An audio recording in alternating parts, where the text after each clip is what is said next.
زندگی کا کوئی بھی شعبہ ایسا نہیں چھوڑا کہ جس کے اندر میں محمد رسول اللہ صلی اللہ علیہ وسلم کے ذریعے سے اللہ نے امت کی رہبری نہ فرمائی ہو۔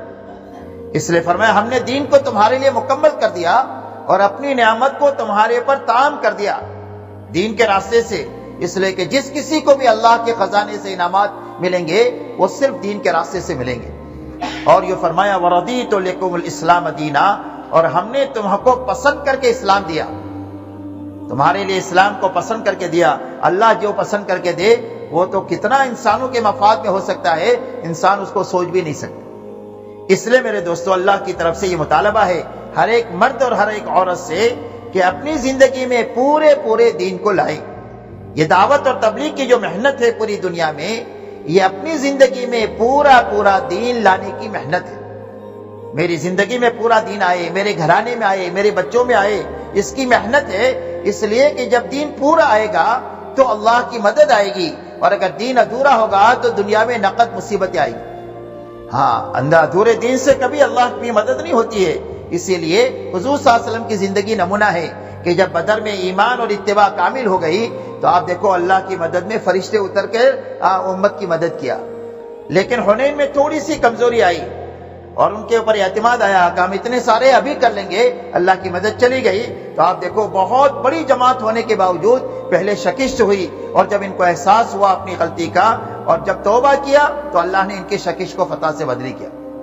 تو یہ تعلیم ہے پوری امت کے لیے قیامت تک کے لیے کہ جب زندگیوں میں پورا دین آئے گا تو دنیا میں اللہ کی طرف سے مدد ہے، رحمت ہے، برکتیں ہیں، اور زندگیاں کامیابی سے ہمکنار ہو جائے گی۔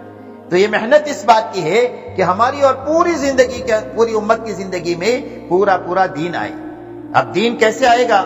تو دین کی زندگیوں میں آنے کا راستہ جو ہے وہ ایمان ہے اور یقین ہے۔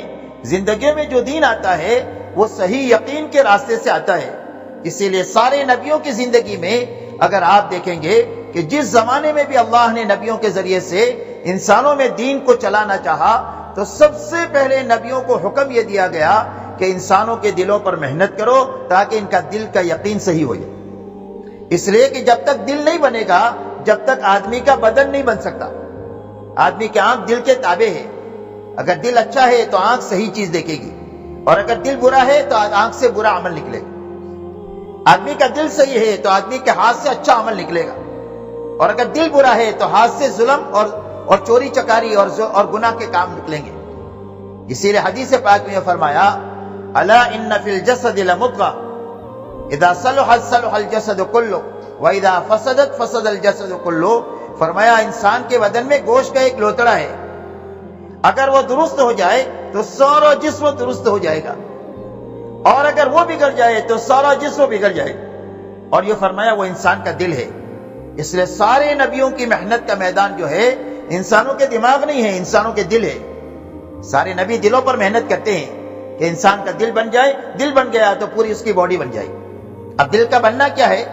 فرمایا دل کا بننا یہ ہے کہ سب سے پہلے دل میں اللہ کی محبت سب سے زیادہ پیدا ہو جائے۔ دل کے بننا یہ ہے کہ بچوں کی محبت بھی ہو، بیوی کی بھی ہو، شوہر کی بھی ہو، بھائی بہنوں کی بھی ہو، دکان کی بھی ہو، مال کی بھی ہو، لیکن اللہ کی محبت سب سے زیادہ ہو۔ اللہ کی محبت زیادہ ہو، بعد میں ان کی ہو۔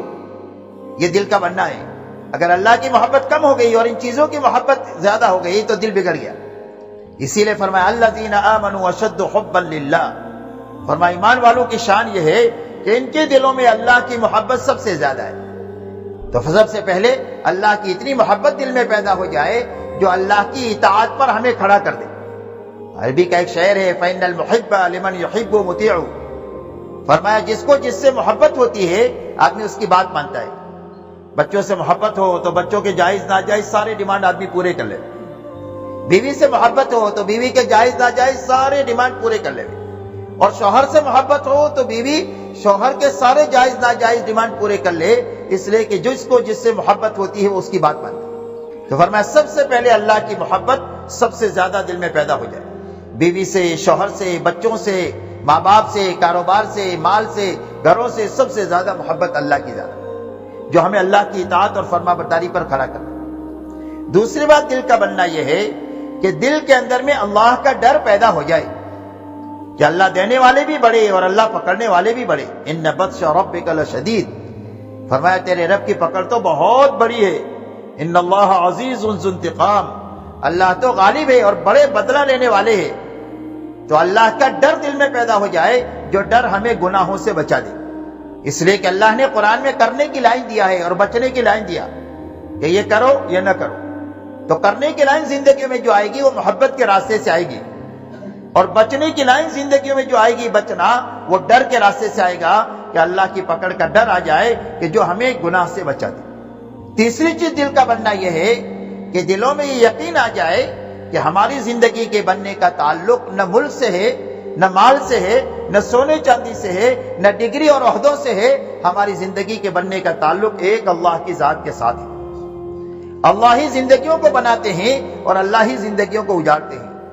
آج تک جس کسی کی بنائی ہے اللہ ہی نے بنائی ہے، اور اللہ آج تک جس کسی کی اجاڑی ہے اللہ ہی نے اجاڑی ہے، اور قیامت تک اللہ جس کسی کی بھی کوئی بنائیں گے وہ اللہ بنائیں گے، اور جس کسی کی بھی اجڑے گی اللہ کے اجاڑنے سے اجڑے گی۔ اس لیے ہمارے دلوں کا یقین یہ بنے اس دنیا میں جتنے اسباب ہے اس کے ہاتھ میں زندگی کا بننا بگڑنا نہیں ہے، ایک اللہ کے ہاتھ میں زندگی کا بنانا اور بگاڑنا ہے۔ یہ تین باتیں دل میں پیدا ہونا یہ دل کا بننا ہے۔ ایک اللہ کی محبت پیدا ہو جائے، اور ایک اللہ کا ڈر پیدا ہو جائے، اور ایک اللہ کا یقین پیدا ہو جائے۔ اس لیے کہ جب یقین پیدا ہو جائے گا تو ہر حال میں دین پر چلے گا۔ اب میرے دوستو دوسری بنیادی بات یہ ہے کہ زندگی تو اللہ بنانے والے ہیں، لیکن بنانے کا ضابطہ کیا ہے کہ بھئی کس کی بنائیں گے اور کس کی زندگی اجاڑیں گے؟ کہ اللہ کے انداز النظام نہیں ہے کہ بھئی اس کی بنا دیا اس کی اجاڑ دیا۔ اس لیے کہ اللہ کی کسی کے ساتھ کوئی رشتہ داری نہیں ہے۔ اللہ نے فرما دیا قل هو اللہ احد اللہ الصمد لم یلد ولم یولد ولم یکن له کفوا احد۔ فرمائے ہمارے نبی آپ اعلان کر دیجئے کہ اللہ تو ایک ہے، یکتا ہے، اور اس کی شان کیا ہے؟ فرمایا وہ تو صمد ہے، اس کو کسی کی بھی ضرورت نہیں اور سب کو اس کی ضرورت ہے۔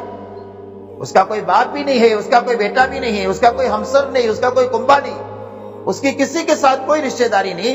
اللہ سے جو تعلق جڑے گا وہ صرف دین کے راستے سے جڑے گا اور محمد الرسول اللہ کے ذریعے سے جڑے گا۔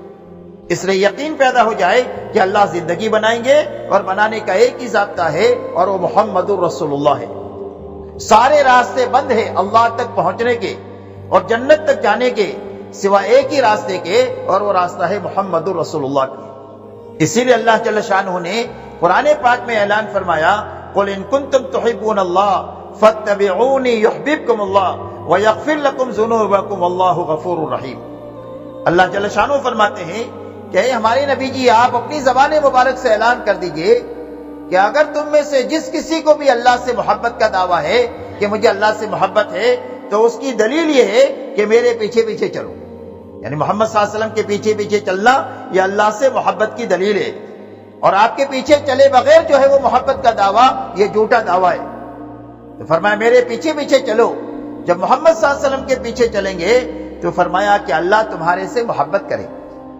جو محمد صلی اللہ علیہ وسلم کے پیچھے چلے اور جو اپنی زندگی کو محمد صلی اللہ علیہ وسلم کے سانچے میں ڈھال دے، فرمایا اللہ اس سے محبت کریں گے، اللہ اس کو اپنا محبوب بنا لیں گے، اور اگر آدمی ہے کبھی غلطی ہو جائے گی تو اللہ گناہوں کو معاف فرما دیں گے، اس لیے کہ اللہ تو بہت معاف کرنے والے ہیں۔